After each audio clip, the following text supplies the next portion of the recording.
Hi friends, आपण मैंने समस्ते निश्चित भाव में पीएम किसान सम्मान योजना विषय जानते। पीएम किसान सम्मान योजना को नहीं बहुत सारा किसान भाई मान एक नुआ अपडेट टी आसी जहाँकि पीएम किसान योजना लिस्ट तो आपण मैंने चेक कर प्रोसेस आपण मान को कही तेरे 2000 जो चाषी मैंने अच्छा से मैंने जो अप्लाई कर कौन पर टंका मिलूना देखु जहाँकि 2020 रु नहीं कि 2023 पर्यंत जो चाषी मान को टंका मिलनी तो से प्रथम ऑफिशियल साइट जावाक पड़ो जैकि सेठी आपण मान को चेक करने पड़ो जे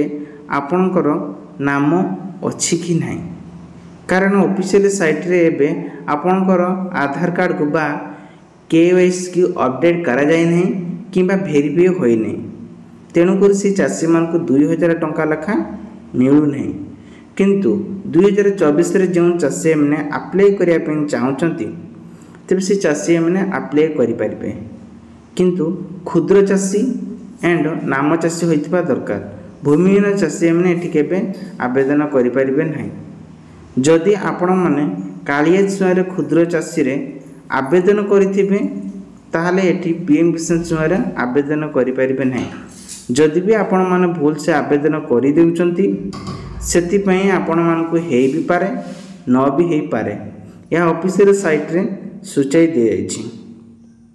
ते पीएम किसान सम्मान योजना कृषक मान को वर्षक आय हिसाब रे 6000 टंका जुगाई दि जाउछि एई टंका कृषक मान को किस्ती रे दिया जाउछि वर्ष सारा 3टी किस्ती रे रिलीज हुए प्रथम किस्ती रे 2000 टंका लेखा दि जाए तेबे 4 मासरे गोटाए किस्ती लेखा रिलीज करा जाए बोली कहा जायछि तेबे जो माने अछंती से माने यदि पाया पई चाहउचंती अक्टोबर नहीं कि नवेम्बर मास भितरे 18तम किस्ती रे 2000 टंका लेखा सीधा सक आपन को अकाउंट को आसी बोली कहा जायछि